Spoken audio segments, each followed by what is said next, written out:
예배 성공이라는 제목으로 은혜를 나누고자 합니다.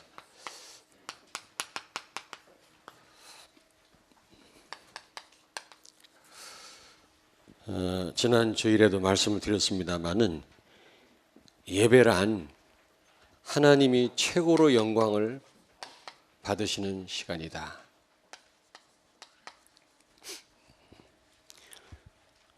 우리가 피부로 느끼든 느끼지 않든 하나님이 최고로 영광을 받으시는 시간이 바로 예배인 줄로 믿습니다. 하나님이 얼마나 기뻐하시겠어요. 예배란 하나님과 최고로 소통하는 시간이다. 최고로 하나님과 교제하는 시간이에요. 그러므로 이 또한 하나님이 얼마나 기뻐하시겠습니까? 소통이 안 되어질 때 문제들이 오거든요. 하나님과 소통이 되어진다면 모든 문제 끝입니다. 그래서 이 예배란 성공의 지름길이다. 성공의 지름길이야. 예배 성공은 모든 것의 성공이라는 말씀 많이 들으셨죠? 우리가 예배에 성공한다면 모든 것에 성공할 줄로 믿습니다. 틀림없습니다. 자, 그렇다면 어떻게 예배를 드리면 되겠냐? 어떻게?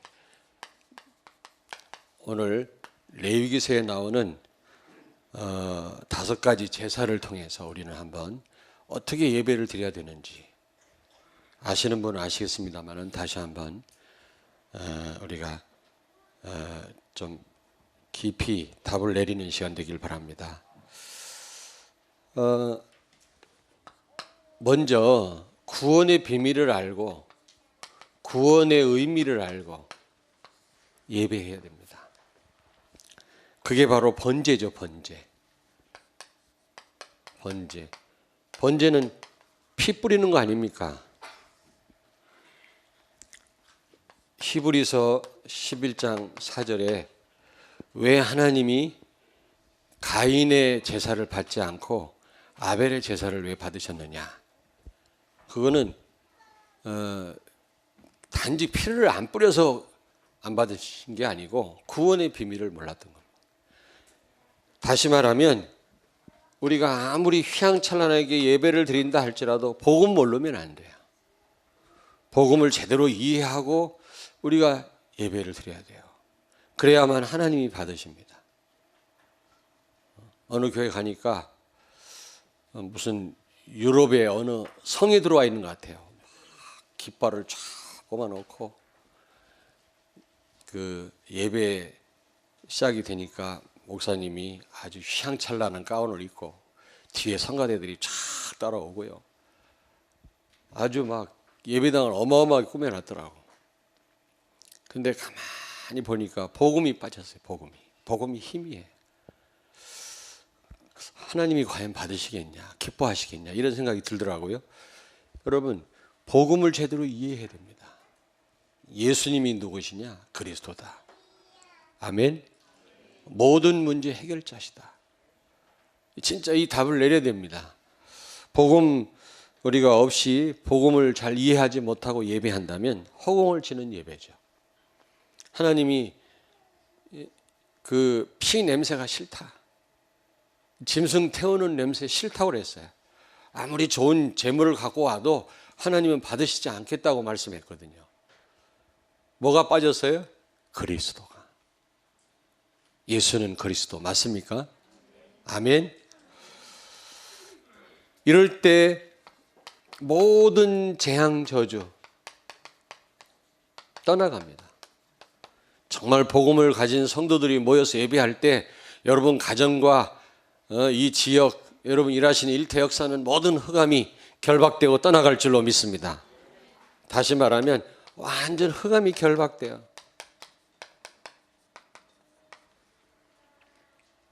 영적 상태가 바뀌어요. 눈에 안 보이지만 틀림없습니다. 사단의 권세가 꺾입니다. 여러분, 그래서 우리는 하나님은 이 재앙 저주 이 재앙 저주를 막아라. 이게 하나님이 또 원하십니다. 우리가 예배에 성공함으로 현장을 살리기를 원합니다. 복음이 아니고는, 여러분이 아니고는 절대로 재앙 저주를 막을 길이 없거든요. 그리고 두 번째입니다. 감사로 예배를 드려야 됩니다. 감사로. 반드시 감사가 있어야 돼요. 여러분, 정말로 오늘 여러분이 구원받은 하나님의 백성이라면 구원에 감격이 있으셔야 돼요. 혹시 이런 감사가 없다면 오늘 회복하시기 바랍니다. 어제는 갑자기 그런 생각이 들더라고요. 감사한 마음이 들어요. 늘 들지만 눈물이 막 나더라고. 우리가 24시간을 울지는 못한다 할지라도 그럴 수 있어야 됩니다. 틈틈이. 하나님의 사랑. 오늘도 너무 또 선곡을 잘하셨어요. 하나님의 사랑. 생각할 때 여러분 좀 눈물 좀 나야 됩니다. 눈물 안 나는 분은 안약을 사서 넣어요 좀. 감사로 하나님께 예배해야 된다. 그게 바로 소재요, 소재. 이거는 밀가루로, 가루로, 밀가루란 말은 없고 그냥 가루로 제사를 드립니다. 가루로. 고운 가루로 제사를 드려라. 레위기 2장 1절부터 2절에 보니까 이걸 소재라고 합니다. 소재는 무엇입니까? 우리가 정말로 구원의 의미를 안다면 여러분 우리가 감사할 수밖에 없는 거죠. 그리고 구원의 의미를 알 뿐만 아니라 구원의 축복을 지금 누리고 있다면 감사하지 않을 수가 없어요. 만약에 감사가 없단 말은 구원 받았지만 이 축복을 못 누리고 있단 말이거든요. 여러분 구원받은 하나님 자녀라면 반드시 응답을 받아야 될 줄로 믿습니다. 구원의 축복을 누리셔야 돼요. 사실 문제는 납니다. 말을 많이 하는데 문제는 내가 살아서 축복을 못 누린다고 그랬죠. 정말입니다. 이거는요. 요셉은 본인이 정말 구원의 축복을 누리니까 그 어떤 것도 문제가 안 됐어요. 성경 한번 보세요. 이 축복 못 누리면 다 문제야. 모든 게 다 문제. 보이는 게 다 문제. 그게 벌써 흑암에게 잡힌 거예요. 그게. 감사해야 돼요. 여러분 구원받은 것에 진정한 감사가 있습니까? 감사가 있습니까?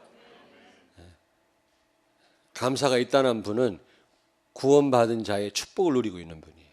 구원받았어도 이 축복을 못 누리면 감사할 수가 없어요. 근데 여러분이 감사를 회복해야 되는데 절대적 감사가 회복돼야 돼요. 절대적 감사. 다니엘서 6장 10절. 다니엘은 죽음 앞에서도 감사했다 그랬어요. 이걸 상대적 감사가 아니고 절대적 감사라고 합니다. 감사할 수 없을 때 감사할 수 있는 거. 이게 진정한 감사 아닙니다. 감사할 만한 어떤 조건이 주어졌을 때 감사할 수 있는 건 누구나 할 수 있는 거예요. 이거는 불신자도 할 수 있는 거예요. 감사할 수 없을 때 감사할 수 있는 게 이게 진정한 감사 아니겠어요? 맞지요? 그걸 절대적 감사라고 합니다. 어떤 조건이 없어요. 빌립보서 4장 6절에 염려하지 말고 두려워하지 말고 걱정하지 말고 감사함으로 하나님께 아뢰라 그랬잖아요. 여러분 바울은요 항상 뭐라 그랬어요? 기뻐해라. 데살로니가전서 5장 16절입니까? 항상 기뻐해라. 쉬지 말고 기도해라. 그는 감옥 안에서 지금 데살로니가 교회 교인들에게 부탁하는 말씀이죠. 감옥 바깥에 있는 사람이 감옥 안에 있는 사람에게 얘기를 해야 되는데 감옥 안에 있는 사람이 밖에 있는 성도들에게 항상 기뻐하라고 말씀합니다. 절대적인 감사, 범사에 감사하라 그랬잖아요. 여러분, 이런 감사가 회복되기를 바랍니다. 여러분, 중요한 지금 우리 예배할 때 빠져서는 안 될 중요한 요소를 지금 말씀드리는 겁니다. 첫째는 구원의 의미를 알아야 돼요. 1번이 안 되면 그거 허공치는 예배입니다. 복음을 내가 이해를 못했다. 그게 무슨 예배가 되겠습니까?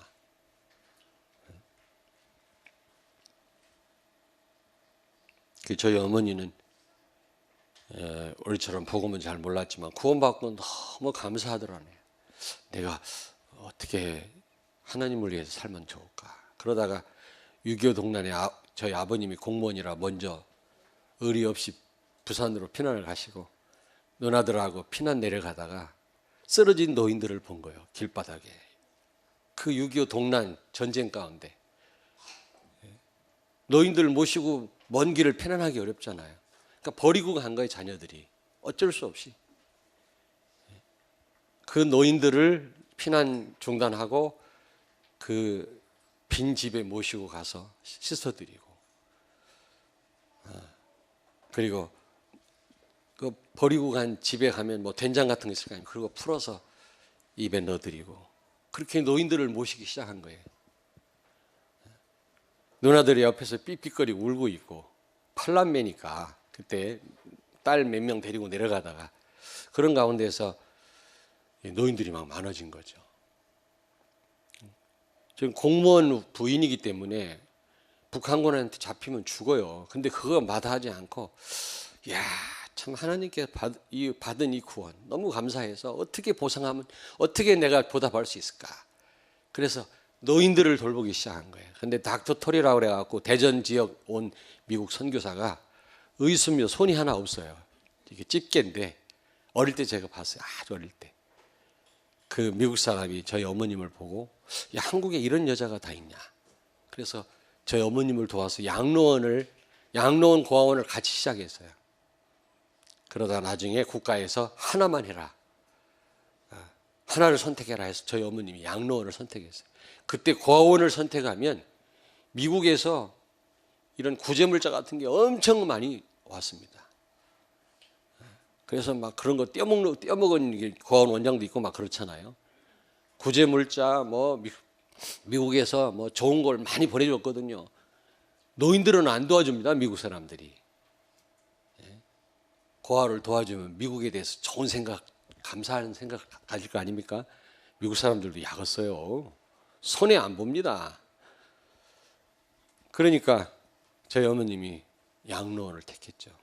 그래도 그때 그 고아원에서 이제 있었던 사람들이 다 성공해가지고 매년 저희 어머니한테 인사하러 찾아오는 걸 저희들이 어릴 때 봤죠.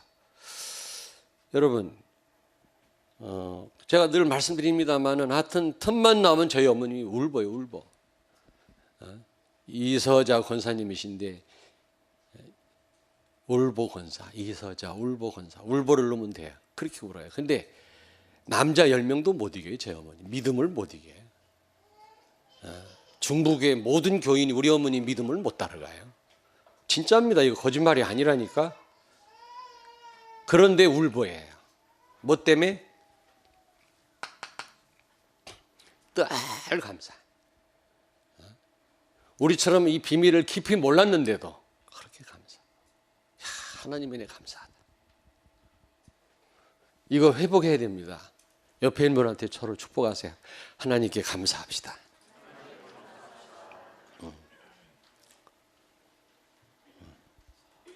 받은 바 축복을 한번 생각해 보세요. 우리는 늘 없는 거. 그 사단이 자꾸 왜곡시켜 사물을요. 안 좋은 것만 보게 해요. 안 되는 것만 보게 하고 받은 바 축복은 다 놓치고, 교회를 통해 주신 하나님 축복이 어마어마한데 그건 다 못 보게 하고 별것도 아닌 거, 엉뚱한 거 이런 거 보게 해서 완전히 나를 무너뜨리는 거 있죠. 여러분이 아무리 뭐 아침 일찍 나와서 뭐 목욕 제기하고 예배를 드려도 이게 빠지면요 하나님 받으시지 않습니다. 세 번째 중요한 예배 요소가 뭡니까? 사랑이에요. 사랑. 하나님을 사랑하고 이웃을 사랑해요. 사랑하는 마음이 있어야 돼요. 그게 바로 화목제입니다. 화목제. 5가지 제사 가운데 화목제가 있거든요. 이거는 뭘 태웠습니까? 똑같이 불에 태웠는데 내장을 태웠어요. 내장. 왜 내장을 태웠을까? 번제는 고기를 각을 떠서 태웠거든요. 근데 이건 내장만 태웠거든요.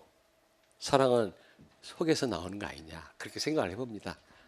내 생각이라 어디 설명이 없어요. 근데 보니까 막 내장을 태운 거야. 이거는 화목제는 사랑이 어디서 나와서? 우리 마음속 깊은 곳에서. 입으로만 사랑합니다 쓴 가짜라. 정말 우리 마음속 깊은 곳에서 나와야 진정한 사랑 아닙니까? 그래서 내장을 태웠나? 잘 모르겠습니다만 제가 안 찾아봤어요. 근거는 없습니다만 그렇게 생각이 들더라고요. 그래서 기분 나쁘면 장이 꼬였다고 그러잖아. 장이 뒤틀린다고 그러고 속 쓰린다고 그러고, 그래서 내장을 태웠나 봐. 여러분, 하나님을 사랑합니까? 오늘 정말 오늘 찬양 다시 한번 듣고 싶어요, 진짜. 이따가 우리 그 헌금할 때, 헌금할 때 우리 찬송하지 말고 다시 한번 찬양 한번 더 하십시다. 할 수 있나요? 예. 아니, 너무 가사가 은혜스러워요, 진짜. 오늘 맞잖아요. 여러분, 하나님을 사랑하십니까? 진정으로 우리 속으로부터, 우리 영혼으로 하나님을 사랑해야 돼요. 그리고 여러분, 이웃을 사랑합니까? 성도를 사랑합니까? 십자가의 정신이 뭡니까? 내가 죽었다라는 거고, 사랑 아닙니까? 한마디로 하나님이 우리를 향한 사랑. 이런 사랑을 받았다면 우리가 다른 사람을 사랑해야 되지 않겠어요? 쉽지는 않습니다, 저도. 그러나 사랑해야 돼요. 사랑이 빠진 예배 하나님 받으시지 않습니다. 옆에 있는 분을 향해서 고백하서 당신을 사랑합니다. 째려보면 어떻게 해.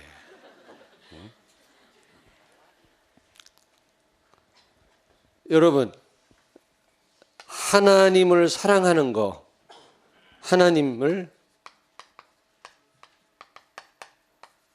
이게 내가 사는 길이야. 하나님을 사랑하는 거 믿지는 일이 아니고요, 내가 사는 길이에요. 정말입니다. 하나님과 화목하면 다 죽임 당했어요, 구약에는. 범죄한 인간이 하나님 앞에 나와 하나님과 관계 회복하지 않으면 그날 밤 12시가 지나기 전에 백성 중에 끊겼다 그랬어요. 죽었다 그랬어요. 바로 하나님과 화목하는 것, 하나님과 소통하는 게 바로 내가 사는 길인 줄로 믿습니다. 여러분, 예배가 바로 내가 사는 길이라니까요. 누굴 위해서 예배를 드려줍니까? 저는 수요 예배, 뭐 주일 오후 예배, 나 이런 얘기 이제 하고 싶지가 않아요, 솔직히. 어쩔 수 없이 합니다만 지금 그런 수준이 아닙니다. 지금 이게 저를 위해서 예배를 드려 주십니까, 여러분이? 여러분 사는 길인 줄로 믿습니다. 그래서 제가 한번 생각해 봤어요. 죄송합니다만 오해하지 마세요. 자녀들 때문에 어려움 당하는 분들을 가만히 생각해 봤어요. 부모 통해서 거의 배우는 거 다는 아닌데 배워. 무조건 교회에서 뭐라고 안 할 테니까 어린 자녀들 데리고 무조건 교회 나와서 예배 드리세요. 막 뛰어다녀도 뭐라고 안 할게. 그렇다고 또 가만히 뛰어 그러지 말고 무조건 어릴 때 데리고 나와서 같이 예배 드리세요. 같이. 평생 속색이지 않습니다. 거의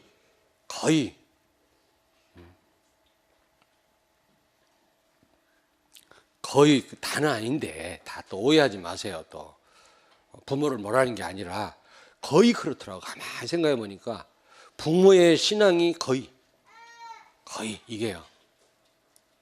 이상한 부모면 그때 훌륭한 자녀가 나올 수도 있어요. 다는 아닙니다만은 가만히 보니까. 그래서 어떤 결론이 나오냐면 여러분 무조건 어린 자녀들 무조건 데리고 나와서 같이 예배 드리세요. 옆에 있는 분 좀 이해를 해 주시고요. 좀 아이들 때문에 조금 방해돼도 그렇다고 너무 또 방치해두지 말고 기싸움 해갖고 애가 예배 드리도록 해야지. 어떤 놈은 나와서 축도 하더라. 앞에 나 이러고. 그렇게 하지 말고. 윤사멸 집사 아들은 여기 헌금 꺼내러 와. 지네 아빠가 맨날 헌금통 들고 가니까 지도 나와서 그거 보세요. 배운다니까. 배운다니까. 또 오방떡이라 얼굴이. 자, 여러분, 예배는 내가 사는 길이에요. 어린 자녀들 평생 하나님 인도 받길 원한다면 무조건 예배 데리고 오세요. 다른 성도님들 짜증내지 마시고 이해를 하세요. 어릴 때부터 예배가 중요한 거. 아, 이렇게 따라 나와서 예배 자꾸 드리다 보면 당연히 예배 드린다는 걸 알아요. 그 아이가. 그렇지 않으면 어느 날 정말로 여러분 눈물 흘립니다. 자녀 때문에. 네 번째입니다. 이웃 사랑은요, 성도 사랑이죠. 이웃 사랑은 내가 성공하는 길입니다. 여러분이 성도를, 다른 성도를 수용하고 사랑하면 그게 바로 여러분이 성공하는 길이에요. 하나님과 화목하면 바로 내가 사는 거고, 다른 사람을 정말 내 몸처럼 사랑하면 그게 바로 내가 성공하는 길이에요. 틀림없이. 대접받기를 원하느냐? 대접하라고 그랬잖아요. 다른 사람을 사랑하면 몇 배로 돌아와요. 그게 내 성공으로 연결된다니까. 틀림없어요. 여러분, 오늘 하나님을 사랑하고 이웃을 사랑하는 그런 마음으로 예배드리시길 바랍니다. 혹시 꼬인 부분이 있으면 풀으셔야 돼요. 화목하고 예배드리라고 그랬잖아요. 그리고 네 번째입니다. 회개해야 돼요. 회개. 회개가 있는 예배입니다. 그게 바로 뭡니까? 속죄제입니다. 속죄제.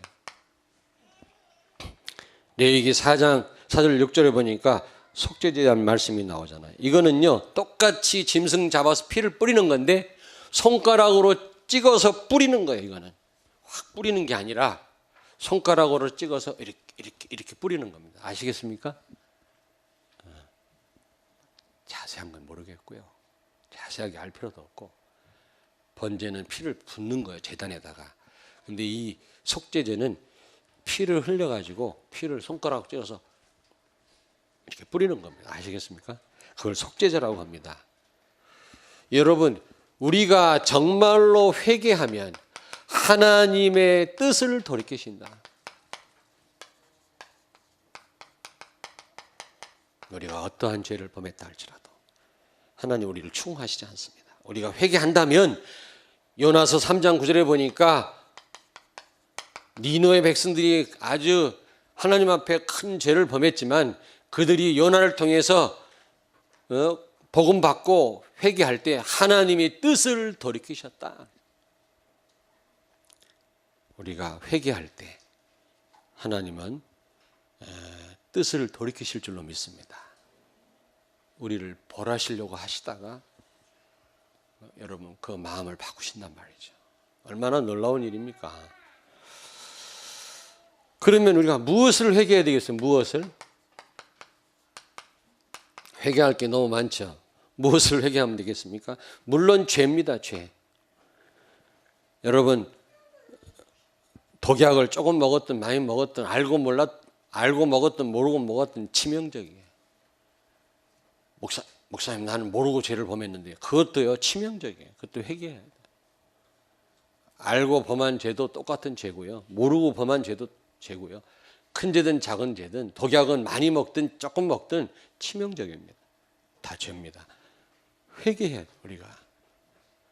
그러나 우리가 초창기 예배 드릴 때는 교회 개척하고 꼭 회개하는 시간을 예배 순서에 넣었어요. 근데 그걸 뺐어요. 너무 성도들 눌릴까 봐 뺐어요. 그러나 여러분이 꼭 예배 순서에 없다 할지라도 회개해야 돼요. 하나님 앞에. 하나님이 새로운 은혜를 주실 줄로 믿습니다. 회개하는 자에게. 그리고 무엇보다도 말씀 순종하지 않을 때 강단 말씀, 하나님 말씀 순종하지 않을 때, 오늘 여기 보니까 특별히 법령을 어길 때, 하나님의 규례를 어길 때 속죄제를 드려라 그랬거든요. 보니까 하나님 말씀 순종 안 할 때 이 속죄제를 드리지 않은 백성은 죽임을 당해서요. 그리고 불신앙, 이것도 큰 죄입니다. 불신앙한 거. 하나님은 하실 수 있는데 할 수 없다고 생각한 거, 내가 못한다고 생각한 거. 하나님은 한계가 없는데 나는 한계에 묶여가지고 아무것도 못하는 거, 그게 불신앙 아니겠어요? 무엇보다도 잘못된 동기, 숨은 계산이 있다면 하나님 앞에 회개해야 돼요. 유 목사님은 매일 수시로 무시로 하는 게 두 가지 있다고 그러잖아요. 감사와 회개. 그래 말이야. 그분이 뭐 이렇게 회개할 일이 많을까? 잘못된 동기가 자꾸 들어온다는 거야. 그거하고 싸운다는 거예요. 야, 우리는 그 정도가 아니고 진짜 죄가 많은데 회개할 줄 몰라요.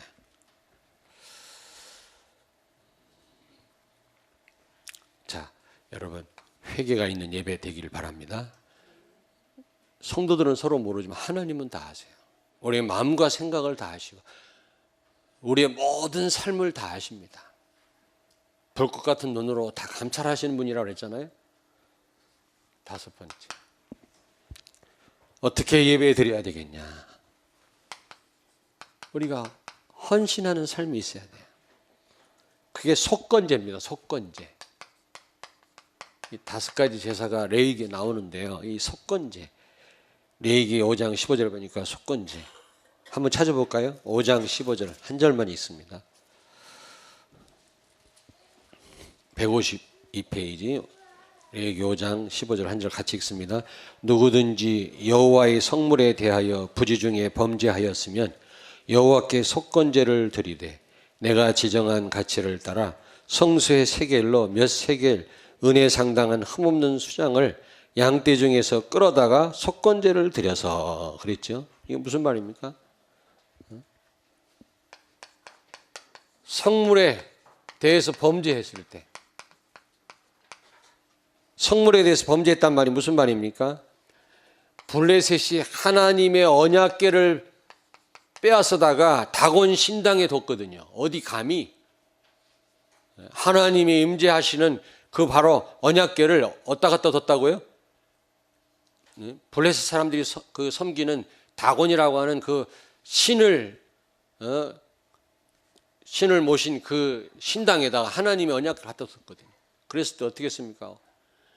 역병이 막 퍼져가지고, 온역이 막 퍼져가지고 재앙과 저주가 막 일어나잖아요. 그래가지고 그 아스도 지역에 있던 그 언약궤를 에글론 지역으로 다시 옮겨 놓잖아요. 그랬더니 또 그 에글론 지역에 막 재앙이 와가지고 막 사람이 죽어나가니까 돌려보내잖아요. 언약궤를 그 이스라엘과 전쟁에서 사무엘상 5장에 보니까 전쟁에 자꾸 지니까 이스라엘 백성들이 언약궤를 들고 나간 거예요. 이걸 하나님을 모독한 거예요. 믿음은 없으면서 언약궤 들고 나가면 거기서 레이저 광선이 나가가지고 블레셋을 다 죽일 줄 알았나 보지. 나갔다가 더 많이 죽고요. 이스라엘이 언약궤까지 빼앗겼잖아요. 그걸 빼앗아다가 어디다 뒀다고? 다곤 신당에다 뒀다니까. 감히. 성물에 대한 범죄. 여러분, 아나니아 삽비라가 왜 일시에 죽었습니까? 뭐 중요한 두 가지 이유가 있습니다만은 헌금을 속였잖아요. 하나님의 교회에서 헌금을 속이고 교회에 대해서 함부로 말하고 주의 종들의 정에 대해서 함부로 말하고, 이게요 속건제 드려야 될 부분이에요. 이게요 성물에 대한 범죄입니다. 다시 말하면 정말로 우리가 헌신해. 교회에 대해서 헌신해. 교회의 일을 우리가 앞장서 감당해. 지난주에도 말씀 나왔잖아요. 그리고 우리가 하나님 앞에 헌금, 온전한 11조 하나님 앞에 드려야 돼요. 그래서 그런 말 있잖아요. 반드시 하나님 몇 배로 찾아가신다고. 그래서 자수하여 광명 찾아야 돼요. 10의 몇을 찾아가십니다. 하나님이 나중에 어느 날 찾아가십니다. 하나님 앞에 다 모든 것이 하나님 거거든. 그 가운데 10의 1만 바치라고 했으니 얼마나 다행입니까? 다 바쳐라 해도 바쳐야 되는데 지금. 근데 그것도 온전한 11조를 바치지 못한다면 하나님은 언젠가는 다른 것에서 찾아가십니다. 여러분, 우리가 정말 이런 헌신과 봉사 있어야 돼요. 이제 우리가 곧 하면서 벌써 이렇게 몇 개월 왔습니다만은 건축 이런 부분에 우리가 진짜 마음을 담아서 참여하시오. 이 성물 아닙니까? 교회당 건축 얼마나 귀한 일입니까? 우리 자손 대대로 예배드리고 이 지역 문화를 바꿀 중요한 그런 이제 응답인데요. 이런 부분에 소홀하지 않고 하나님의 언약궤를 막 전쟁터에 막 들고 나가고 뺏기고 갔다가 우상 신전에다 두고 그래서 어떻게 했다 그랬어요? 온 이스라엘과 블레셋 사람들도 속건제를 드렸다 그랬어요. 하나님이 진노를 그치셨다 그랬어요. 무슨 말입니까? 속건제를 정말 드리란 말이 아니에요. 예수님이 다 끝내셨어요. 모든 제사 제도를. 우린 그리스도 안에서 헌신하는 겁니다. 주의 교회를 위해서. 아멘. 몸과 마음과 정성을 다해서 물질로 우리가 눈물로 기도로 도와야 되는 겁니다. 헌신해야 되는 거예요. 이게 헌신이 빠진 예배 하나님 받으시겠냐고요. 꼭 죄송합니다만 오해하지 마세요. 먹을 때만 나타나는 분이 있어요. 뻘 찰 때만 나타나고 헌신할 때는 안 보여. 그러면 안 되지. 결론이에요. 자, 결론입니다. 예배에 성공하면 생명 살아납니다. 우리가 생명 얻었는데 뭔 또 생명이 삽니까? 하나님 주시는 굉장한 힘을 얻습니다. 예배 시간에. 여러분 눈으로는 안 보입니다만은 굉장한 힘이 있어요. 예배 성공 못하면 알게 모르게 조금씩 영적인 힘이 빠져버립니다. 나중에 사람 이상해져 버립니다. 진짜예요. 불신자라면 몰라도 술 기운으로 살지만 불신자는 돈이 주는 위로로 살지만 우리는 그것 갖고 안 되거든요. 하나님 주신 힘을 얻어야 돼요. 예배 성공할 때 이런 힘을 주신다. 정말입니다. 스피리추얼 파워 하나님 주시는 거예요. 이걸 못 이깁니다. 흑암이. 이런 힘을 얻게 되기를 바랍니다. 그리고 예배 성공할 때 우리는 이 황량한 광야 같은 우리 삶을 잘 건너갈 수가 있는 겁니다. 예배의 성공이 바로 광야 건너는 길이다. 광야 건너는 이게 무슨 말입니까? 흑암이 무너져요. 흑암이 결박돼요. 알게 모르게 여러분 가정에 역사하고 여러분 자녀를 공격하고 있는 이 흑암 세력이 무너져요. 예배 성공할 때. 그 예배는요, 이게 최고 영적 싸움이에요, 여러분. 예배 시간에 제가 좀 보면 알아요. 이렇게 얼굴 보면 좀 압니다. 보면 제가 하나님이 아니니까 잘 모르는데 대강 알아요. 아, 저분이 시험 들었구나.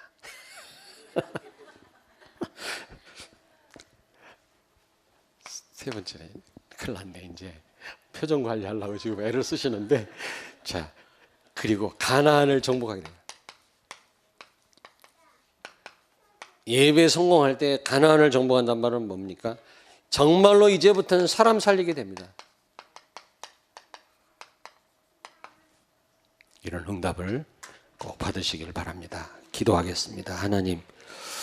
하나님이 원하시는 신령과 진정으로 예배드리는 저희들 되게 하셔서 한 주간 동안 나를 살리고 이웃을 살리고 현장을 살리는 그 그런 축복을 누리게 해 주시옵소서. 진정한 예배를 드림으로 하나님께 최고로 영광 돌리는 그런 우리 성도님들이 되게 하옵소서. 예수님 걸어가신 이름으로 기도하옵나이다. 아멘.